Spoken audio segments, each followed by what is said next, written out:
Attention, please. The show starts in 10, 9, 8, 7, 6, 5, 4, 3, 2, 1, go.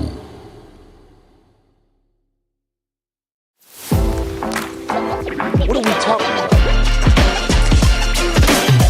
You play to win the game. You don't play to just play. Come after me! I'm a man! I'm 40! Can't wait! Let's go!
Welcome. Apologies for the technical delays. Welcome to the morning show.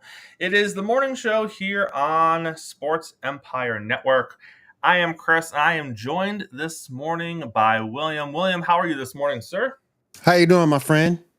I am Great. excited, happy to have you here on the morning show. And William, let's jump right into it this morning. We got, and me and Mo talk about this all the time, and I'm excited to hear kind of your take on it. But here on the morning show, Mo and I are over Damian Lillard. We're kind of over the entire Damian Lillard story. We just need him to go where he is going to go and kind of get things moving in whatever direction they're going to be moving in, whether he is staying in Portland or he is going to Miami or he is going elsewhere. But Damian Lillard making news again this morning because he goes on a podcast yesterday, William, and he says, and I quote, "I would never want to play for the Warriors." He then goes on to say that if I were a Warrior, I would want to lose every game of the season. William, first of all, for a man who is desperately trying to get himself out of where he is currently playing, you would think that he would not be making waves about where he would and would not play for if he doesn't want to play in Portland. And you would think that he would openly take a chance to go play in Golden State if that were his only way out of where he currently is, which it doesn't seem to be the case. But it just seems like a weird timing for him, for someone who does not want to be where he is, and now he's just going to come out here and start blasting places that he would never play for them. William, what is your take on that? It doesn't make any sense. He's now starting to sound kind of ignorant in all of this. Sometimes you speak, sometimes you gotta know when to shut the hell up. And this is one time you should have just shut the hell up. You don't have to answer every question. You don't have to put yourself out there like that for the media. This is one time he definitely should have shut up and just kept his peace. I don't agree with him at all. I, I think if the Warriors trade did pop up, I think he'll jump at the chance because it'll be his chance. It'll be his chance for a ring, similar to what CP3 is looking at right now. And there's rumors out there also that Dwight Howard may end up signing with them. So we'll see if that happens. That would be a big get if they can do that. Hopefully, Dwight can get past the legal troubles and things of that nature. But we'll see how that works. But right now, Damian just needs to set the hell up. It was also announced in the world of the NBA that Wemby, future, hopefully big star in the league, he is going to play in the Olympics. He is going to play for Team France. The Olympics are going to be held in Paris. He is obviously the hometown kid who is going to be playing for the hometown team. So he is very excited about that opportunity. But William, that brings up the question, what is Team USA going to do? Who's going to play for Team USA? Can Team USA get stars? Is this the type of situation that will help Team USA? When you see young stars, and I know Wemby, he hasn't done anything yet, but he's branded as a future star for years and years to come in this league. When you see him excited to play on the world stage, to represent his hometown team, even though it's not Team USA, when you see that kind of excitement, is that the kind of stuff that's going to benefit Team USA to where our young stars or our stars in general that can make an impact on the world stage are going to want to do that for Team USA? Well, you got to hope it's got to have some type of a trickle-down effect because we certainly do need them. Because now we've seen that we just can't send everybody over there and be successful. We have to send our best to match their best. And again, I don't understand the last team we sent. I don't get that. I don't. Jaren Jackson, really? Jalen Brunson, really? I'm just waking up this morning and it's like I already know that that's not going to be what we need to go over there to get wins. I mean, when you look at these international teams, they've played together for how long? They played together for years. All their lives. All their lives. And, we're not just going to beat that by sending anything over there. We need to also send our best over there as well. So hopefully this happens. Now, I get it. Why guys don't want to go over there because it prolongs the season. I understand that. But at the same point, you got to care about your country, man. You got to care about your country. And I just think that we need to start sending our best over there. And hopefully this has a trickle-down effect for our young guys or our guys in general who want to go over there and play. Once again, in the NFL, this idea of Cam Akers being done with the Rams has come to fruition. And if it sounds like, William, if this sounds like deja vu, it is.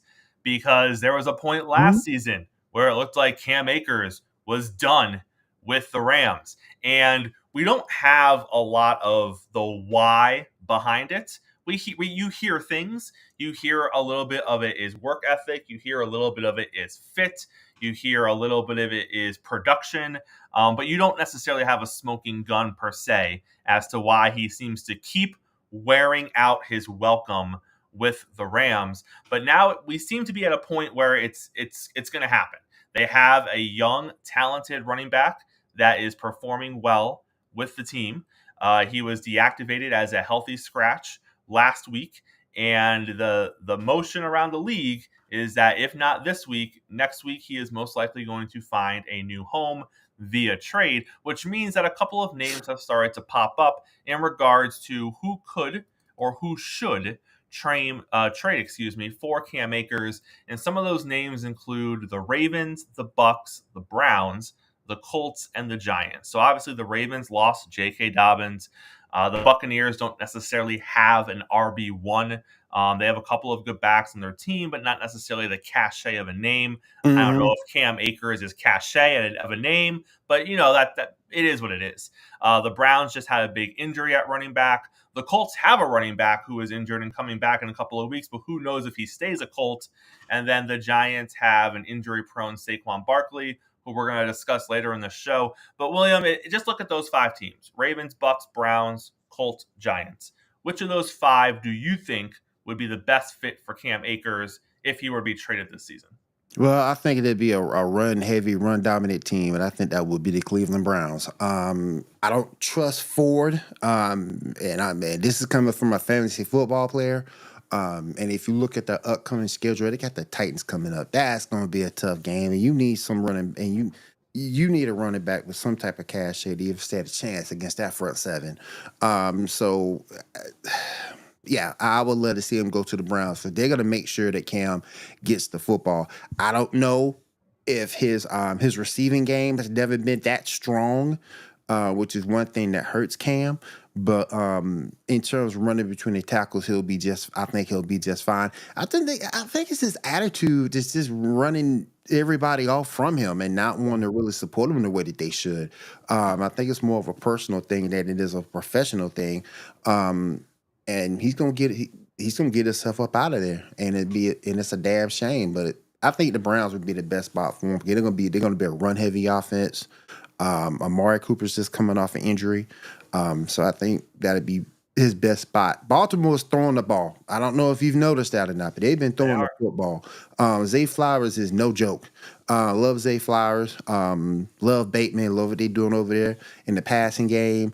The Giants can also be, my second runner-up because they have hardly any receivers outside Darren Waller to throw the football to. So that might be another good spot for him to go. But I think those would be the strongest 2 teams for him to go to get some good use out of him would be the Browns and the Giants. Nah, I like that a lot, and I agree with you. The Browns and the Giants were my first 2 as well. The unfortunate thing is, William, you look at the Browns, and 2 weeks in a row, they're right in that over 150 yards, almost 200-yard rushing category, and it's supposed to take pressure off of Deshaun Watson, and it's supposed to make Deshaun Watson's job easier as the quarterback, and I'm not seeing it. I'm not seeing life get easier for Deshaun Watson as his running game has excelled. He's had his struggles there in Cleveland. So I do hope that they're able to not replace, but I do hope they're able to add someone to that backfield to help carry that load now that Chubb is not there. They are talking about meeting with Kareem Hunt, former Cleveland Brown, possibly going to bring him in and kind of see what that looks like. I think that will also help the process. You're not going to replace Nick Chubb. I'm not suggesting that, Cleveland Brown fan. All right, there is no name. There is no name on the market. There is no name you're going to go get to replace Nick Chubb. But you need to do more than what you currently have there, like William said, because this is a run-first team, and this needs to continue to be a run-first team while Deshaun Watson is completing 50% of his passes against defenses where he should be completing 60 or 65% of his passes. So while he figures out his life and tries to get back to what he was, you need a running game, and you need to keep running for those big yards. Hey, take a look at their next 3 games. You got Tennessee coming up at home. You got the Ravens coming up at home. And then you got the 49ers coming up at home. I don't know about y'all, but those defenses, y'all know that Tennessee Titans front seven is no joke. The 49ers whole defensive side is no joke. Baltimore, they got some issues in the secondary, but they can still stop the run too. So the next 3 weeks for the Cleveland Browns, unless they get somebody up there, is not going to be a really good way for any running back that they bring up in there. That's why they need to get somebody else, some type of cachet. And I said earlier in the season, I don't think Watson will ever be what he was when he was with the Texans. And so far, I've been proven right. And they really need, no matter who they sign, they really need him to step up and get back into it for them to stand a chance. Well, we're going to take a little bit of a turn this morning. And every now and then we do this here on the morning show. And we try to bring a little bit of seriousness to the morning. And we hate to be heavy. But this did pop up. And I had something I want to say on it. I'd love to hear your take as well. at the Dolphins game in Foxborough on Sunday night, there was an unfortunate incident in the stands that took place towards the latter portion of the game, and it resulted in a fan passing away. And as more information has come out about the incident, what it appears to be, and this is why I want to bring it up this morning, kind of get your take on it. It appears to be something that we're seeing a lot more at sporting events. It's not just NFL games. We see it a lot at college football games. I think we see it less at baseball games. We see it a couple of times. I think a couple of times last season we saw it at basketball games. But it seems to be football, college football, pro football. You seem every week, if you go out there on social media, you're going to find a video of fans getting in each other's faces, shoving, getting a little physical in the stands, and sometimes a punch gets thrown. And William, that's all this was. This was a situation where alcohol got involved. Some people were a little lubed up on the alcohol. Hotter heads did not prevail. Well, I guess they did prevail. And a punch was thrown. But this was a situation where a punch was thrown and someone died as a result of it.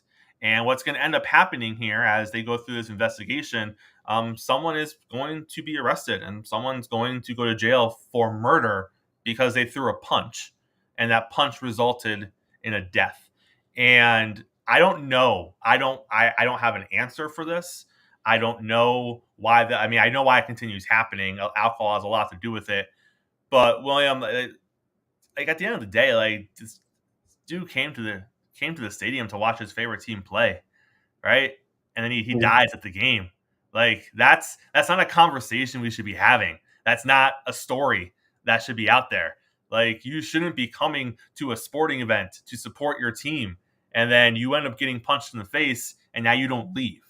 Like there's an issue there, and bigger, in my opinion, is the issue of why is it we're seeing these videos? Why is it that someone's just not breaking up the damn fight? Like why are we gonna pull our videos out and we're gonna record? 20 of us are gonna record two drunk people getting into it instead of someone just having common sense and saying you go that way, you go that way. Let's all get home, right? Like, and again, like I said, I don't have the answer for it. I don't have a way to make it better. I know it's getting worse, and I know we're seeing more and more of it, particularly in the world of football. But damn, man, like this shouldn't be happening. We shouldn't be having fans not make it home from the stadium because they got punched in the face. We have to realize that alcohol isn't an excuse. We have to realize that we as human beings have to govern ourselves better and treat each other with at least some level of respect. And it's a damn shame what happened. And I feel for the family of that fan because we get to these games and we forget that we're all human beings. We all deserve respect.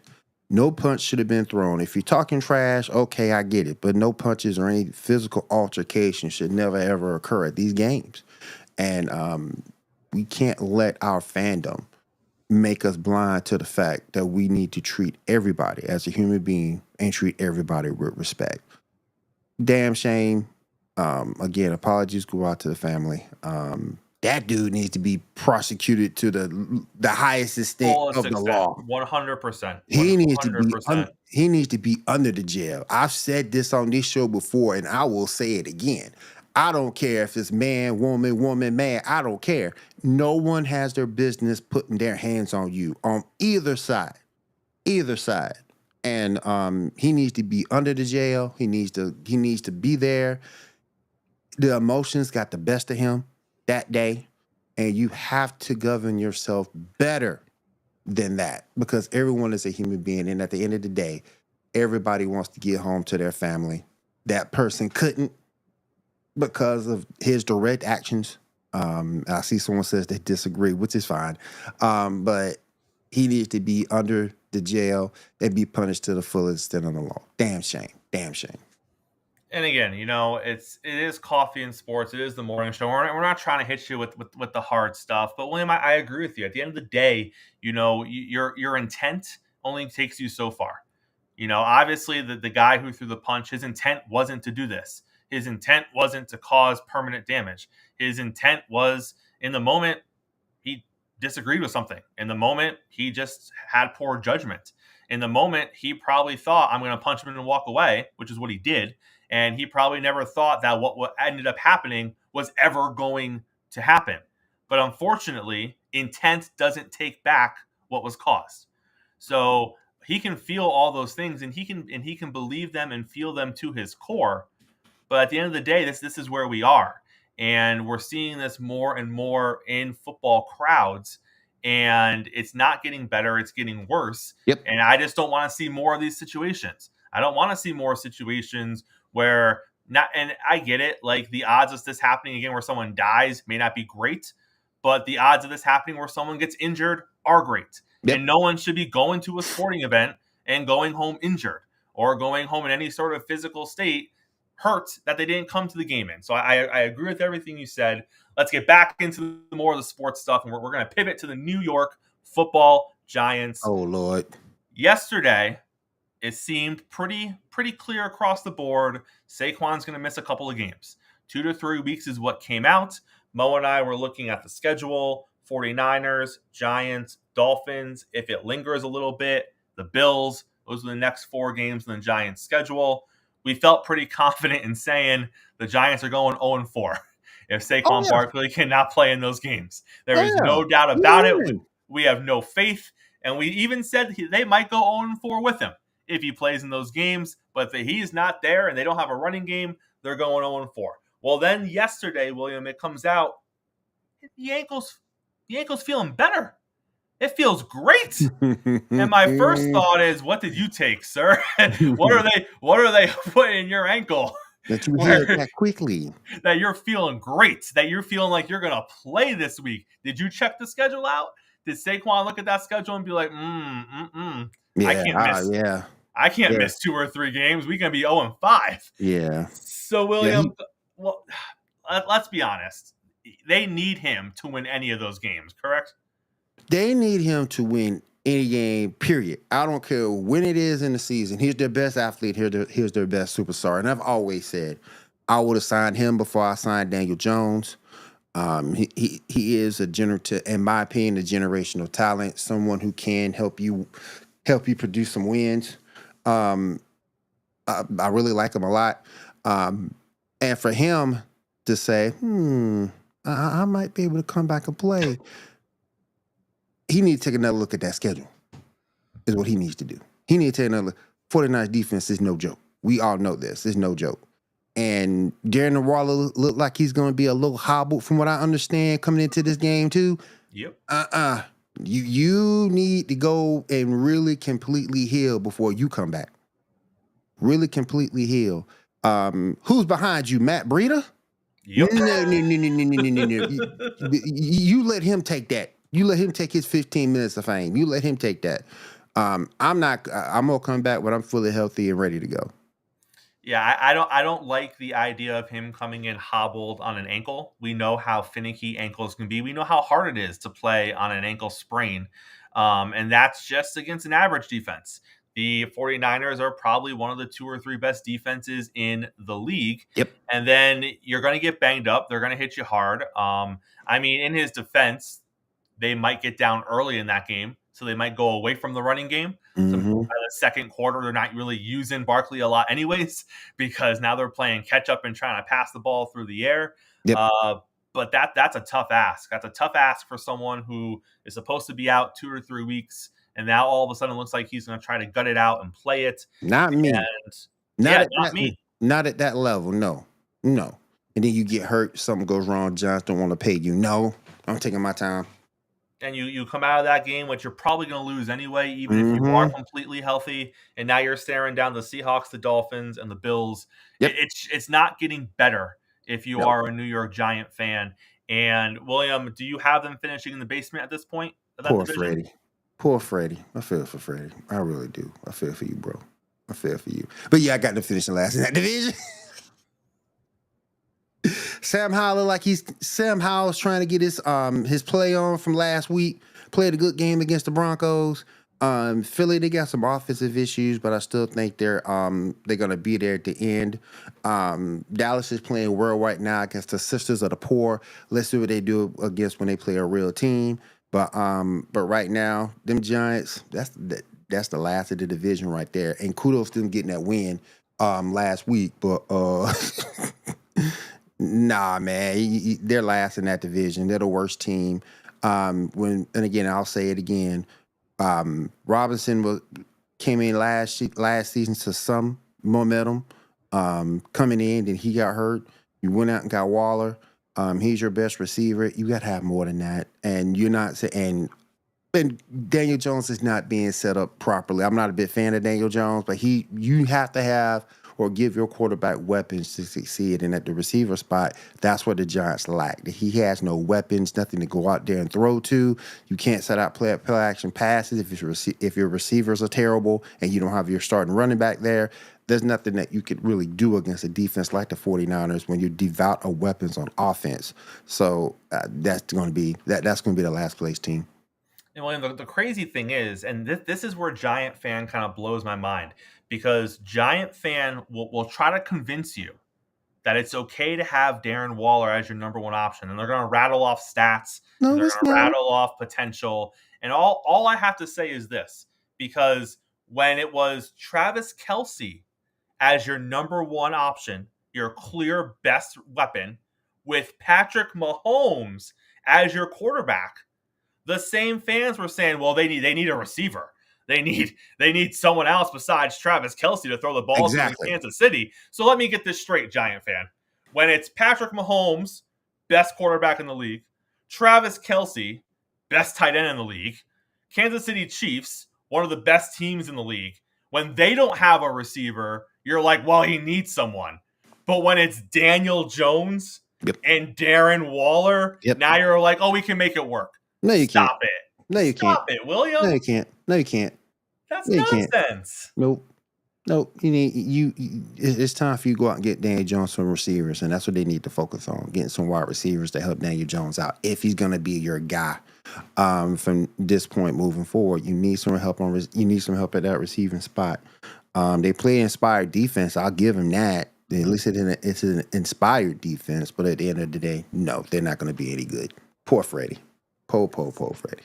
Speaking of defense, and maybe there's some nepotism here, J.J. Watt came out Monday night, excuse me, and he tweeted or he X'd or whatever the hell you want to call it today.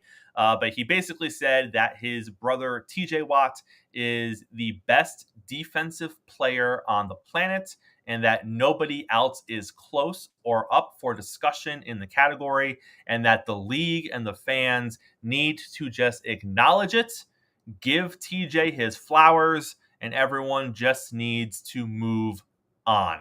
William, agree? I'm not there yet. Not quite. He's good. But I don't think he's the best defensive player. Not yet. He's got to prove a little bit more to me. And Gene said they did give him a receiver in Jalen Hyatt. My thing with that, though, he's a rookie receiver. And some rookie receivers can take longer to mature than others. So let's see what he does during his first year. But again, he is a rookie, so let's see what he can do if they give him some more targets and get him more acclimated to the offense. But to get back to what you were saying, I like TJ, but I still don't think he's the best defensive player right now.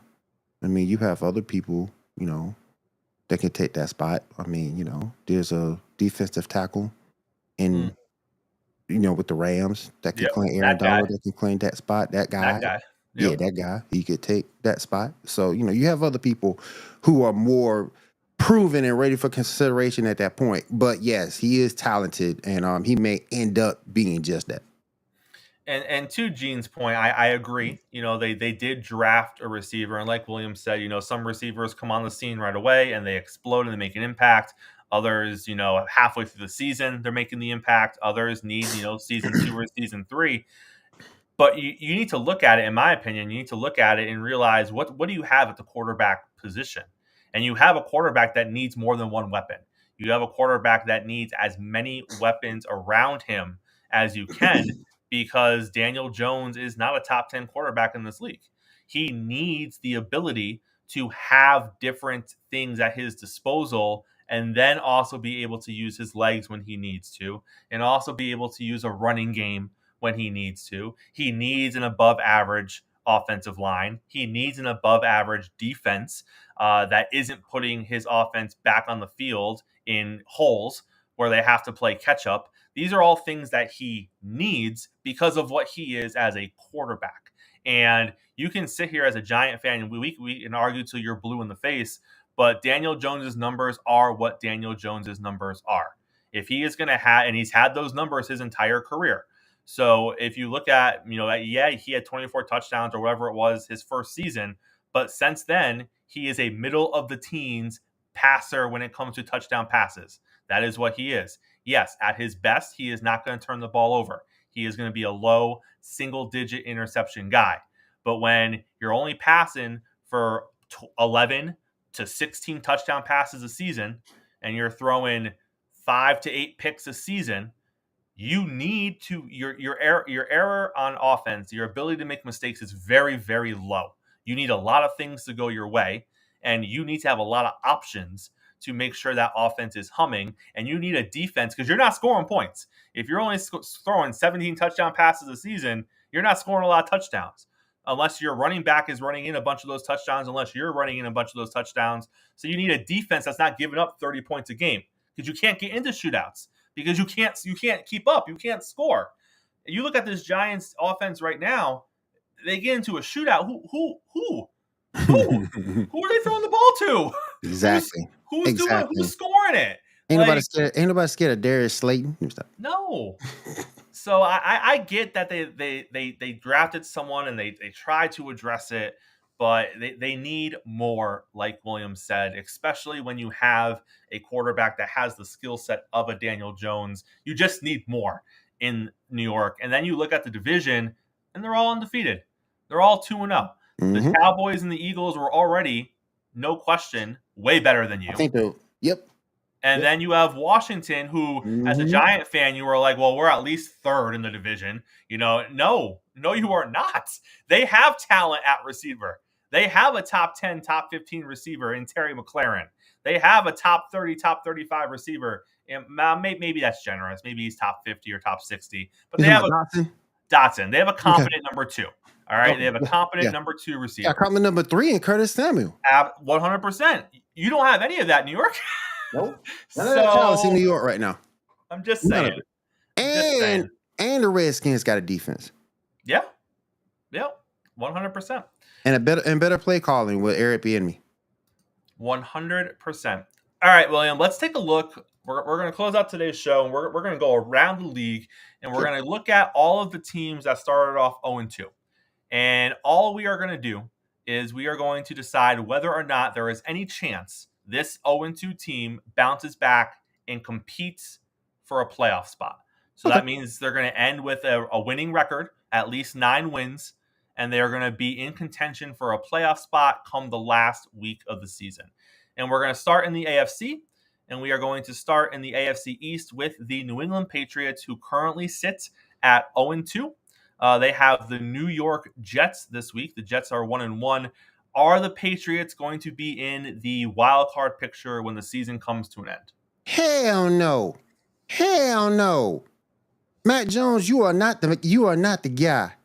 Juju Smith-Schuster is being outplayed right now by Kendrick Bourne. Ain't no way in the hell that team's going to the playoffs. And now, and I get it. It's Bill Belichick. I get it.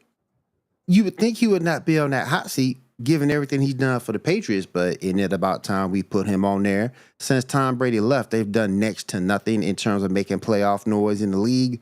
That New England, they don't stand a chance. Like I say, hell of a defense. They've hung in there with 2 good teams. So give them that defensively. Defense has always been strong with New England. It's the offense I don't trust. Jones is not the guy. Quarterback, That receiver room is questionable. And again, I don't think they stand a chance. The Jets, unless they bring another quarterback up in there, they don't stand a chance either. Who do you like this weekend, Jets or Patriots? I mean, the Jets got a better defense, but the Patriots' defense is also stout. I like Mac Jones better than Zach Wilson. I don't love either, but I think Mac is better than Zach. Yeah, I'll probably go with the Patriots this weekend. Even though the Jets defense is also hellified with Sauce Gardner and the crew. The Jets defense is good, but I'll probably go with a slight edge to the Patriots. Because again, Bill is going to do his thing defensively, and Jones will probably just enough in the passing game to get him over. They do have Ramondre Stevenson at the backfield. You'll probably see a little bit of Ezekiel Elliott going down to the goal line, getting some touchdowns. So their play calling will be enough to get them over a team like the Jets. Next 0-2 team is from the AFC North. It is the Cincinnati Bengals, the potentially Joe Burrow-less Cincinnati Bengals, as he is dealing with his calf injury. He is rumored to be questionable for the Monday night matchup, a matchup that they will most certainly be 0-3 in if he does not play. William, is there any path for the Bengals to right the ship enough to compete for a wild card spot with their current 0-2 record, potentially 0-3, and the health of Joe Burrow? They're going to have to do something with Burrow. And he's killing me fantasy-wise because he's attached to Jamar Chase and T. Higgins. So you got to do something.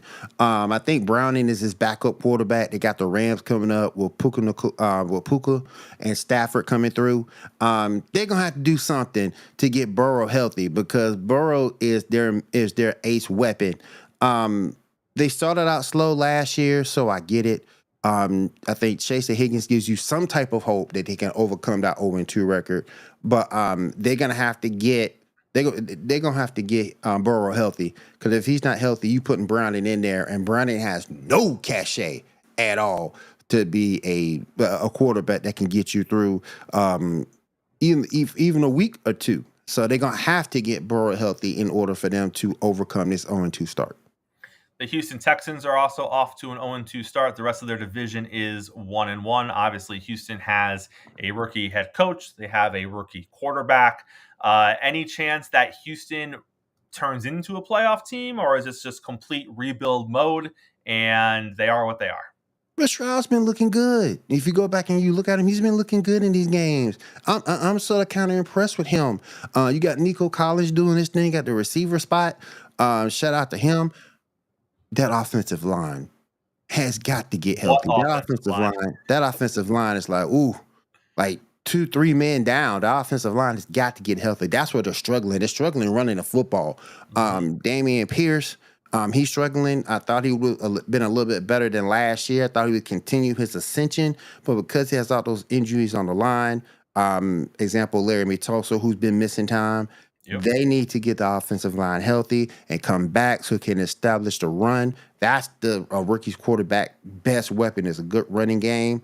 And running backs who can go out and catch the football. They have running backs that can go out and catch the football, but that line needs to get healthy so they can run the football and make things easy on Stroud. But Stroud has been playing well in this time. I don't think they overcome 0-2 and make the playoffs. I think that, when you look at the division, you still have stronger teams within that division that's better than them. So I don't think they overcome that 0-2 team to make the playoffs, but I do like what I see from Stroud. One of the best examples, William, of two 0-2 teams not being anywhere near the same is the AFC West. When you have the Denver Broncos who are 0-2 and you have the Chargers who are 0-2, one of these teams is just brimming with talent on both sides of the ball. One of these teams has the most expensive defense in the National Football League with a defensive-minded head coach who can't seem to figure out his life on the defensive side of the ball when he literally has a treasure trove of all the toys a defensive head coach could possibly want. And they can't stop the running game. They cannot stop the pass game. I don't know what is happening on defense for the Chargers. Are either of these teams going to overcome 0-2 to compete for a playoff spot? I don't think Denver will because I don't believe in Russell Wilson anymore. I don't believe in him at all. He has weapons. I just don't believe in him as a quarterback anymore.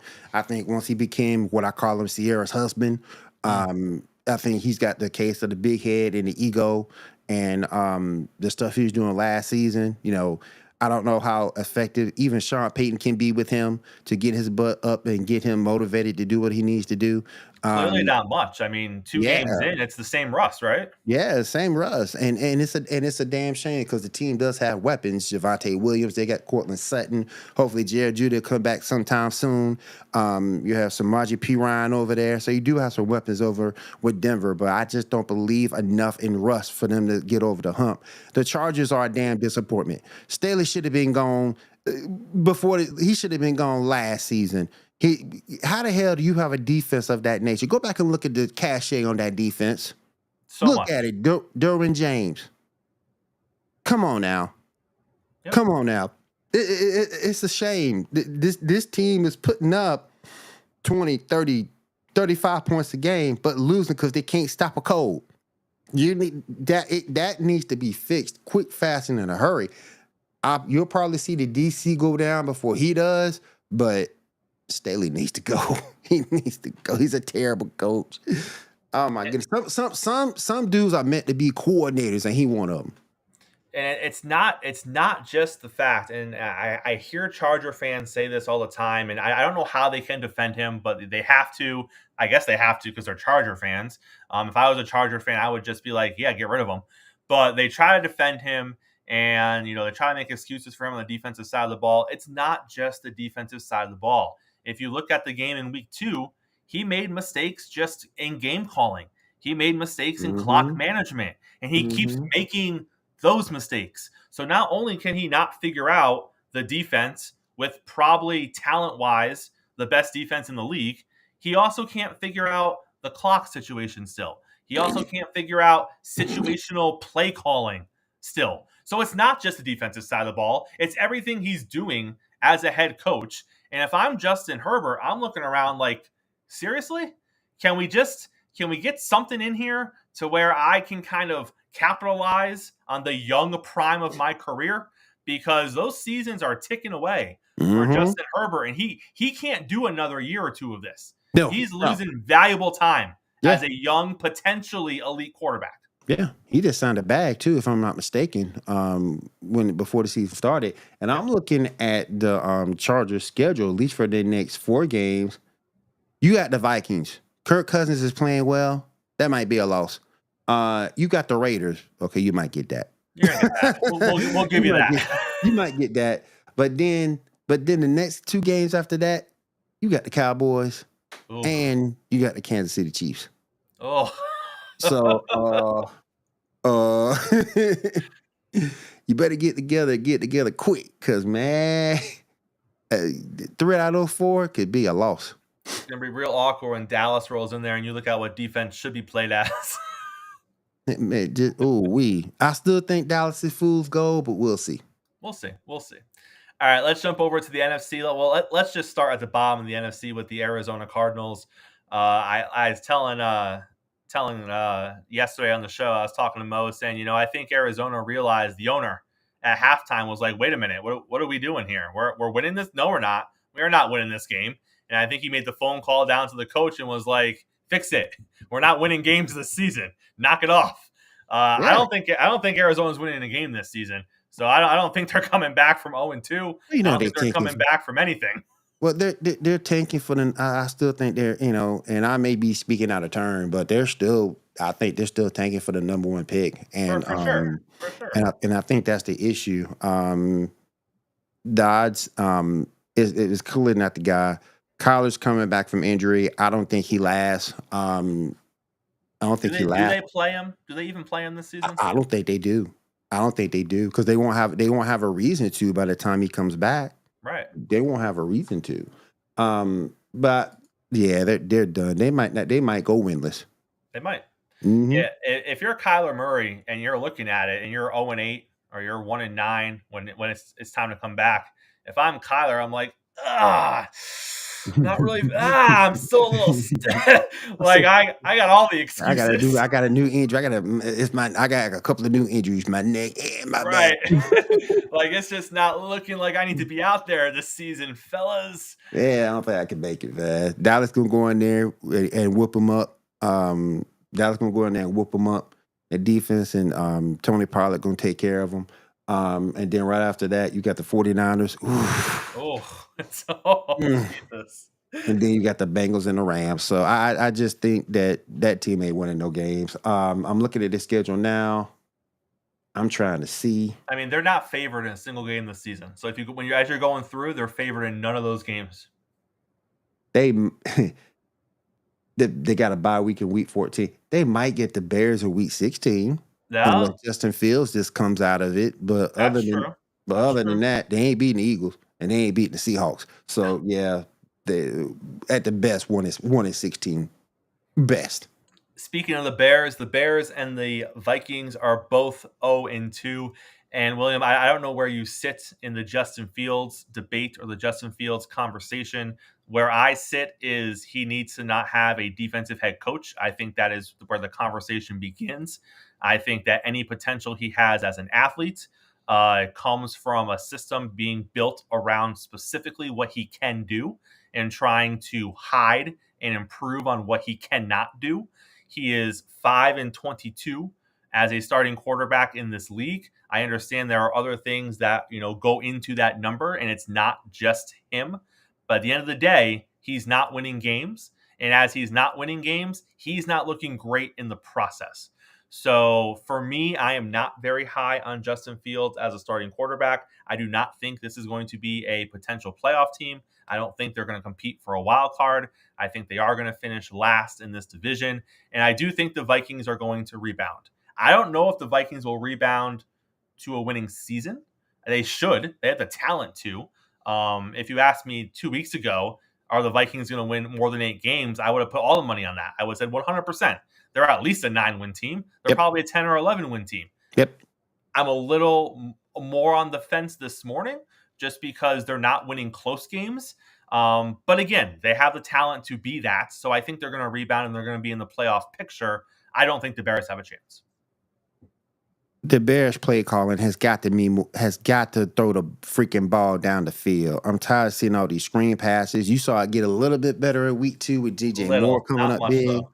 Yeah, not much at all for the Bears. I just don't see, DJ Moore. I'm not scared of Cole Kmet, Chris Claypool. No. DJ Moore is really your only concern. That running game's got to step up because that's what the whole offense to me should be built off of is that running game, play action passing. Because you do have Roschon Johnson back there, Khalil Herbert back there. Deontay Foreman was a healthy scratch last week. So, build around the running game. Play action pass maybe might be able to help Justin Fields. He's also going to have to be a little bit more aggressive running the football, getting in between the chains, getting those first downs, trying to grind them out. But yeah, I don't see them doing anything, making the playoffs. That's going to be another bad team. The Vikings can overcome it because I think they have the offense to overcome it. Yes, sir. Kirk Cousins, again, like I said before, is playing well. Justin Jefferson, Addison is playing well for a rookie. He's getting all of Adam Thielen's old routes. He's getting all of them. So shout out to him. He's coming through clutch so far in the first 2 weeks of the season. TJ Hawkinson is a good tight end. The defense is decent. So I think they could be the team that overcomes this 0-2. And then the last 0-2 team that we're going to talk about before we get out of here this morning, William, if you're going to be 0-2, that's not a great spot to be in. It's worse to be 0-2 when your entire division is 2-0. Yep. And that is what the Carolina Panthers are looking at. And you can sit here and we can debate, the quality of the 2-0 teams that the rest of those teams are. It doesn't matter. You are 0-2. You are 2 wins behind everybody in your division. It's not looking good for Carolina. You don't have an offensive line. Your best weapon is probably Thielen, who should not be your number one target. Or Miles Sanders. Or Sanders. That's fair. Sanders is their best weapon. Your best receiver is Thielen, who is 32 years old, I think. He's a 2. He's a decent 2. He shouldn't be your 1. No. There's a lot of issues. There's a lot of issues on the offensive side of the ball. A lot of it starts with the offensive line. I don't see this team bouncing back to win 7, 8, 9 games and to be in a playoff race contention. I think they're going to finish somewhere probably in the 4 or 5 range. They're just, compared to what's in that division, I think they're a step behind. Compared to what we're seeing in the NFC this season, I think they're a step behind. And I think it's just going to be one of those 4, 5, 6 win years. Try to get some more pieces and see where we end up next season. Well, I don't trust the starting quarterback. And not just because of his talent. It's because he's a small dude. He is small. And he's not like Russell Wilson in his younger days when he's right, short but stout. Yep. Same thing with Drew Brees, short but stout. But I just don't trust him. And again, young, he showed some flashes. His intangibles are good, but I just don't trust a small quarterback because there are things that happen on the football field. You saw the Saints defense just grabbing arms out there and just being able to arm tackle him and getting him down to the ground. That wouldn't happen, but that doesn't happen to a Josh Allen. Correct. So, I just don't like these smaller quarterbacks like that. Somebody following them, it could be over. So, but yeah, they're devout of an offensive line, a decent tight end. I mean, I like Hurst, but he's decent, but he's not anything to go, whoa, we got this superstar at tight end. He's a decent guy. He's a guy who can move the chains and get you into the end zone. But yeah, he's devoid of some weapons. You got Miles Sanders back there. Trevor Herbert's still back there. I'm shocked Jonathan Mingo hasn't done anything. I know he's a rookie, but again, that's one of the hardest positions to learn. But then again, you could be the star receiver on that team next to Marshall. I don't trust Adam Thielen at all. So this team is going to struggle. And but at the same point in time, yeah, they're 0-2. Yeah, they're a young team, but at the same point, I still think they're going down the right path to be good in the future. And that's what you're looking for with like Bryce Young, a quarterback who can grow into your team, a dude who can work out, put on some muscle, and get better over time. I still like the way they're going in terms of their drafting and the way they have personnel in there. They're not very good right now, but in the future, I think they'll be a good team. And to your point, William, kind of like what you said about the Bears, this is another team that needs to figure out how to push the ball down the field a little bit. Yep. You have Bryce Young complete 22 passes against the Saints for $153. Yep. That's not going to get it done. These 4, 5, 6 yard routes are not going to get you down. It's so hard in the NFL to sustain a 12, 13, 14 yard drive to get down there into field goal range or get down there and score a touchdown. Even good to great offenses don't do that all the time. It's hard. And you're literally asking the Panthers, the way they're running offense right now, even if they're going to get in field goal range, it's going to be a 10, 11, 12-yard drive. And if they're going to score a touchdown, it's going to be a 14 or a 15-yard drive because not only do they not have the talent on the offensive side of the ball to take the deep shots, they're not taking them regardless. No. So they're not giving their talent a chance to do something. They're literally 4 or 5 yards, and they're trying to dink and dunk and pick and prod their way down the field. And that's a dangerous way to live when you don't have an offensive line, when you have a small quarterback. It's just it's not good living in the NFL when that's what you're trying to do. To me, you have DJ Shark down there, and fly routes, he's good to go. He's one of the faster. He's one of the second. He's probably the fastest receiver that they have.